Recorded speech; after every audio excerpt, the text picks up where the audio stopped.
भीड़ है वो अमूमन ऐसी रहती है या फिर गीता जयंती को लेकर कितनी भीड़ है? देखिए, हमारे कुरुक्षेत्र का विख्यात जो प्रसिद्ध मेला, जो अमावस्या के अलावा सबसे बड़ा मेला भरता है, सूर्य ग्रहण।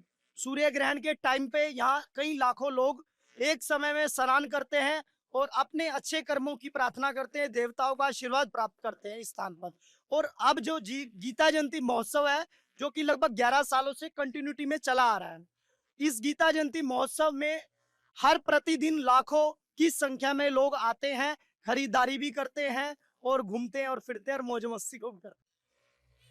पढ़ा था कि सूर्य ग्रहण के टाइम पे यहाँ पे बहुत भीड़ होती है, लोग नहाते और कहते हैं कि अगर कोई भी इस सरोवर में डुबकी लगाता है तो उसके सारे पाप जो है वो नष्ट हो जाते हैं। तो ऐसा ऐसी ये जो मान्यता है, ये सच्चाई है क्या? देखिए, आओ और नहाओ तो उससे पता लगेगा आपको कितना इसका फल मिलना है या नहीं मिलना। वो तो उस इंसान को खुद में खुद अध्यात्म का पता होगा तो उस चीज को समझेगा और जानेगा। इस सरोवर में स्नान करने से कहते हैं कि कुष्ठ रोगों का भी निवारण हो जाता है, कुष्ठ रोग भी ठीक हो जाते हैं। लोगों की बहुत जो इसका लाइलाज बीमारी बोलते हैं ना, उसका भी निवारण इस सरोवर में स्नान के बाद हो जाता है।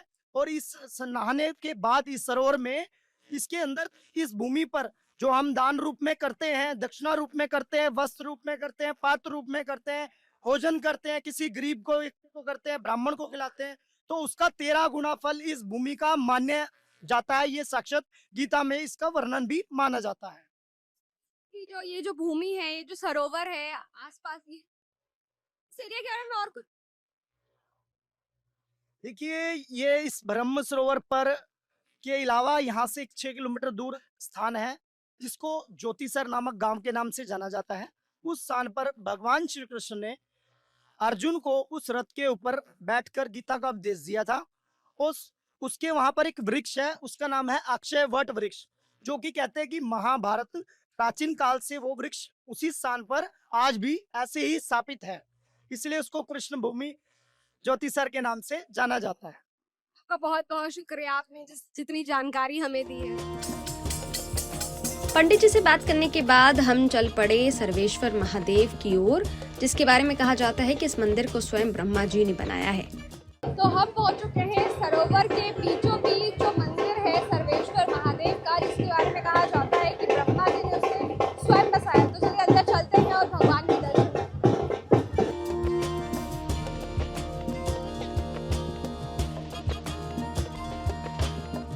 तो ये है सरोवर के बीचों बीच बसा सर्वेश्वर महादेव जी का मंदिर, जिसके बारे में कहा जाता है कि ब्रह्मा जी ने इसे स्वयं बसाया है।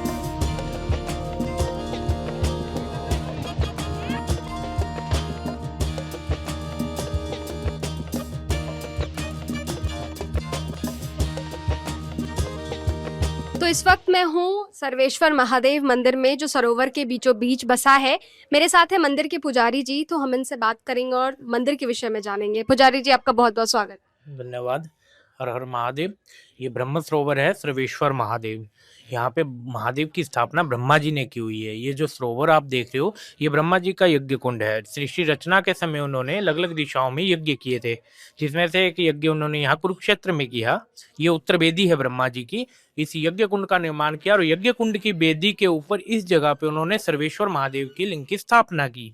उनके द्वारा स्थापित है, इसलिए इसे ब्रह्म सरोवर बोला जाता है।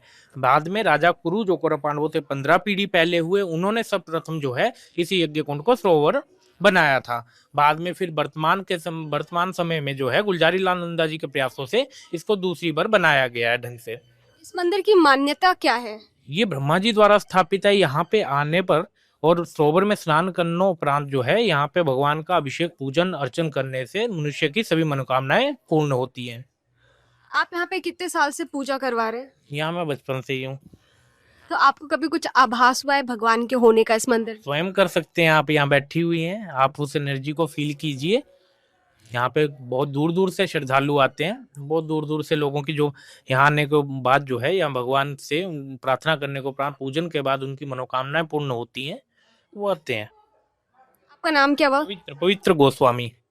तो शुक्रिया आपका पंडित जी, आपने मंदिर के बारे में हमें जानकारी दी। मंदिर जो सरोवर के बीचों बीच बसा था, अभी हमने पुजारी जी से बात की है, जिन्होंने हमें बताया मंदिर का रहस्य क्या है, मंदिर की जो पौराणिक कथा है वो क्या है।